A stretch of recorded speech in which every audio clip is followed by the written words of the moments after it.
दोस्तों, हर एक इच्छाधारी नागिन के पास उसकी नागमणि जरूर होती है।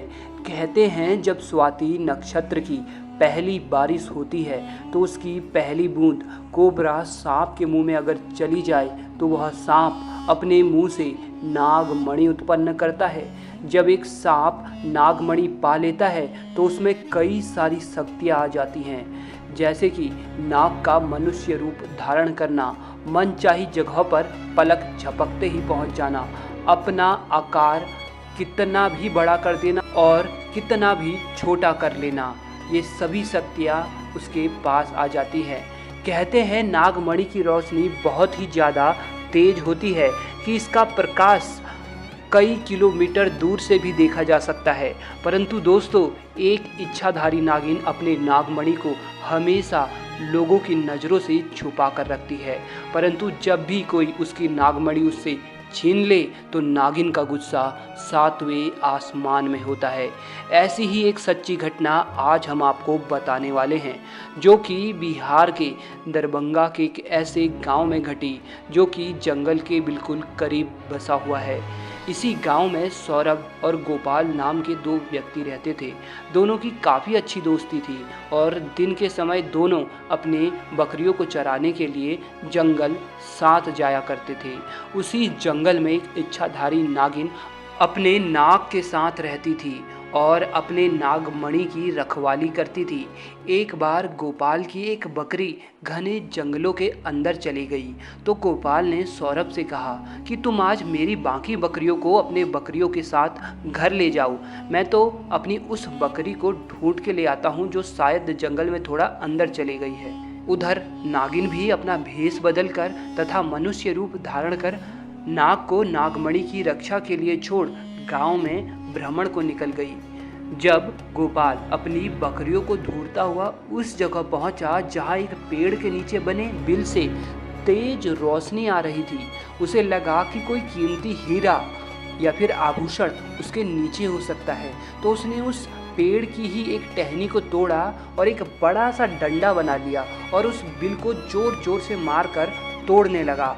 उस बिल को तोड़ते समय गोपाल बहुत तेजी से डंडे का वार कर रहा था, जिसमें से दो चोट नाग के बिल के अंदर मौजूद नाग को भी लग गई और नाग ने उसी समय अपना दम तोड़ दिया। जब गोपाल ने मरे हुए नाग को देखा और उसके पास तेज चमकती मणि को देखा तो वो समझ गया कि वो चमकती चीज नागमणि ही है। उसने पहले नाग को डंडे से हिलाया और यह सुनिश्चित किया कि नाग मर गया है या जिंदा है। फिर उसने जब देखा कि नाग मर गया तो उसने अपने जेब से रुमाल निकालकर उसके अंदर उस नागमणि को रख लिया और भागता हुआ तेजी से घर को निकल गया और भूल गया कि वो बकरी को ढूंढने जंगल में आया था और वो बकरी अभी भी जंगल में रह गई।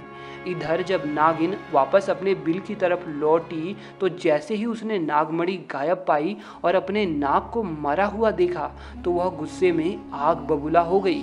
उसने अपनी शक्ति से नाग की आंख में देखा और जान लिया कि ये हरकत किसकी है। गोपाल ने बहुत बड़ी गलती कर दी थी कि उसने नाग के शरीर को वैसे ही उस जंगल में छोड़ दिया था।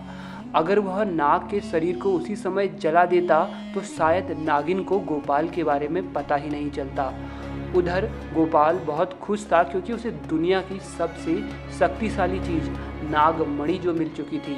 गोपाल जब घर पहुंचा तो सबसे पहले उसने नागमणि अपने हाथ में पकड़ी और यह इच्छा जताई कि उसकी खोई हुई बकरी उसे मिल जाए।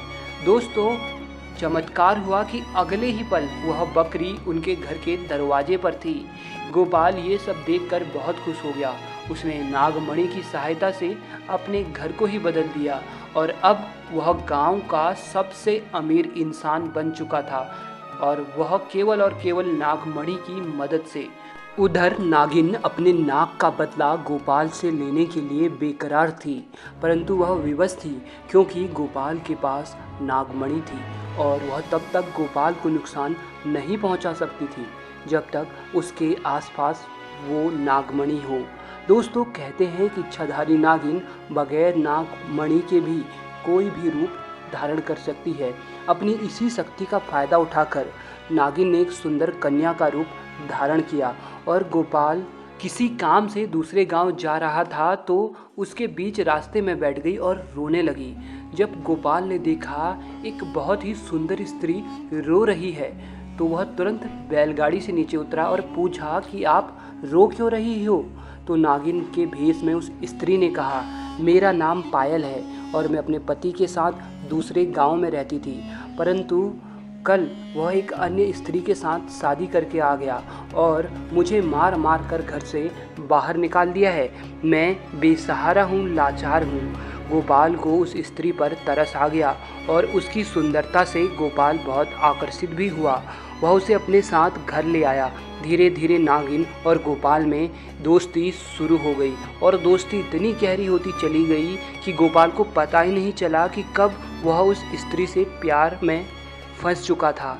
एक दिन गोपाल और पायल यानी वो नागिन दोनों घूमने के लिए गए और एक जगह एकांत पाकर पायल ने गोपाल से पूछा, तुम्हारे गले में ये चमकती सी चीज़ क्या है।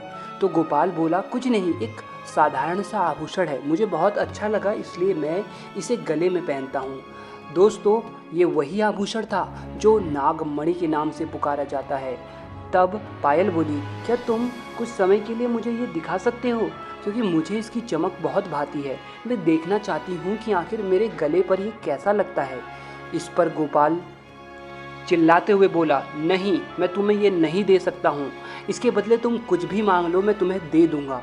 इस पर पायल एकदम से गुस्सा होकर बोली, गोपाल, तुम तो कहते हो कि तुम मुझे अपने जान से भी अधिक प्यार करते हो और मैंने बस एक तुम्हारे गले की यह माला क्या मांगी। इस तुच्छ सी चीज़ के लिए तुम मुझे मना कर रहे हो और मुझ पर गुस्सा कर रहे हो। रहने दो, मैं जानती हूँ कि तुम्हारे लिए मैं ज़्यादा मायने नहीं रखती। परंतु गोपाल ने फिर न चाहते हुए भी अपनी वह माला निकाली और पायल को देते हुए बोला, ठीक है, कुछ समय के लिए तुम इसे पहन सकती हो, परंतु ध्यान से। पायल के हाथ में जैसे ही वो नागमणि आई, पायल का रूप एकदम से बदलने लगा। केवल एक पल में ही पायल एक सुंदर कन्या से एक भयानक कन्या के रूप में परिवर्तित हो गई। उसका चेहरा बिल्कुल नाग सा हो गया और उसने कई बार गोपाल को डसा और डस कर उसे मार डाला। नागिन का इंतकाम पूरा हो चुका था, उसने अपने नाक का बदला ले लिया था। तो दोस्तों, कभी भी एक नागिन के नाक को नहीं मारना चाहिए और साथ ही नागिन के नागमणि को तो भूल से भी नहीं छूना चाहिए, अन्यथा वह नागिन 7 जन्मों तक उस व्यक्ति का पीछा करती रहती है।